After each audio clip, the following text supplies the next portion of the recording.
Hello one this issue mayor electrical engineer Himachal Pradesh state electricity board. आज के इस video में बड़े इंटरेस्टिंग क्वेश्चन को डिस्कस करूंगा और एक क्वेश्चन आपका इलेक्ट्रिकल के इंटरव्यू क्वेश्चन में मैक्सिमम टाइम पूछा जाता है। क्वेश्चन ये है कि किसी भी इलेक्ट्रिकल सिस्टम को अगर न्यूट्रल के बजाय वहाँ पे आपकी अर्थिंग को कनेक्ट कर दे तो उस सिस्टम पे क्या इम्पैक्ट पड़ेगा। या इस क्वेश्चन को हम ऐसे भी देख सकते हैं कि घरों में जो सिंगल फेज सप्लाई आती है उसमें अगर न्यूट्रल के बजाय हम अर्थिंग के साथ आपके हाउस होल्ड अप्लाइंसेस को कनेक्ट कर दे तो उस कंडीशन में क्या आपके हाउस होल्ड अप्लाइंसेस पे इम्पैक्ट पड़ेगा। सेफ्टी पॉइंट ऑफ व्यू से भी इसको डिस्कस करेंगे, क्या ऐसा करना सही रहेगा या नहीं रहेगा, और हमारे इलेक्ट्रिकल सेफ्टी स्टैंडर्ड्स क्या कहते हैं इस बारे में। आइए डिस्कस करते हैं इस वीडियो में।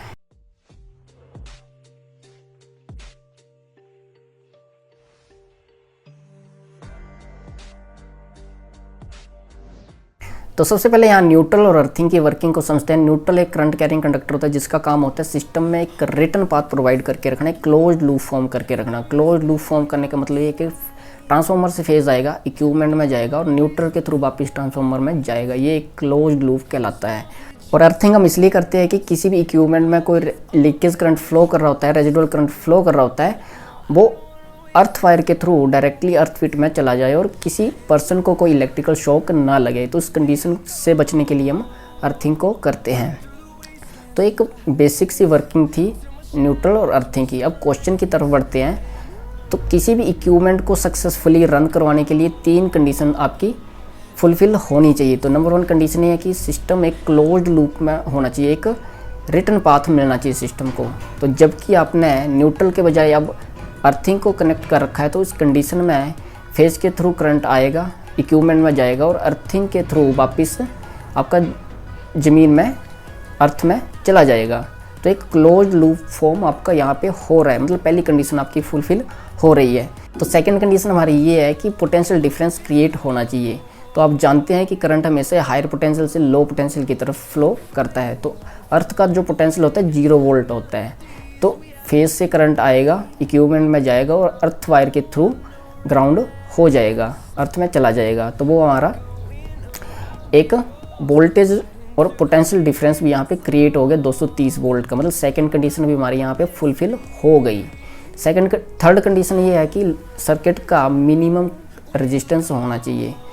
तो अर्थिंग हम कॉपर से इसीलिए करते हैं कि किसी भी लीकेज करंट को मिनिमम रेजिस्टेंस पाथ मिल सके। ओवरऑल सर्किट का रेजिस्टेंस भी आपका मिनिमम ही रहेगा। तो मतलब तीसरी कंडीशन भी आपकी फुलफिल यहाँ पे हो गई। तो थियोरेटिकली तो ऐसा पॉसिबल हो रहा है, पर प्रैक्टिकली जब ये करने आप जाते हो तो क्या क्या चैलेंजेस आपको देखने को यहाँ पे मिलते हैं, आइए वो भी डिस्कस करते हैं। तो सबसे बड़ा और नंबर 1 चैलेंज हमारे पास ये रहता है कि आपके घर में जो अर्थिंग की होती है वो सारी की सारी कॉमन अर्थिंग की होती है। अगर आप अर्थिंग को as a return path use करें तो उस कंडीशन में मैक्सिमम चांसेस है कि आपके घर में जो अदर अप्लाइंसेज कनेक्ट है उनमें भी आपको सप्लाई देखने को मिलेगी। यहाँ पे एक सेफ्टी कंसर्न आपके सामने आ जाता है जो कि इलेक्ट्रिकल सिस्टम में एक बहुत बड़ा कंसर्न होता है। और हमारे इलेक्ट्रिकल सेफ्टी स्टैंडर्ड्स भी यही कहते हैं कि जिस वर्क में हमारी सेफ्टी नहीं है तो उसको प्रोसीड नहीं करना है। दूसरा चैलेंज हमारे सामने ये रहता है कि घरों में हमने प्रोटेक्शन के तौर पे MCB, MCCB और ELCB लगाए रहते हैं। तो अब जबकि आप अर्थिंग को as a return path use कर रहे हैं तो उस कंडीशन में जब आप इक्विपमेंट को टर्न ऑन कमांड देंगे या टर्न ऑन करेंगे तो ELCB उस रिटर्न करंट को एज ए नॉर्मल डिटेक्ट करेगा और सर्किट को ट्रिप कर देगा, आपके सर्किट को ऑन ही नहीं होने देगा। तो दोस्तों हमने देखा कि कैसे न्यूट्रल के बजाय अर्थिंग को यूज़ कर पा रहे हैं। थ्योरेटिकली तो ऐसा पॉसिबल है, पर प्रैक्टिकली जब हम करने जाते हैं तो कौन कौन से चैलेंजेस हमारे सामने आते हैं, कैसा करना सही है या गलत है, वो सारे टॉपिक हमने इस वीडियो में कवर किए हैं। अगर वीडियो इन्फॉर्मेटिव लगा हो तो लाइक और सब्सक्राइब जरूर करें और ऐसे इंटरेस्टिंग वीडियो के साथ मिलते हैं। तब तक कीप वॉचिंग, कीप लर्निंग।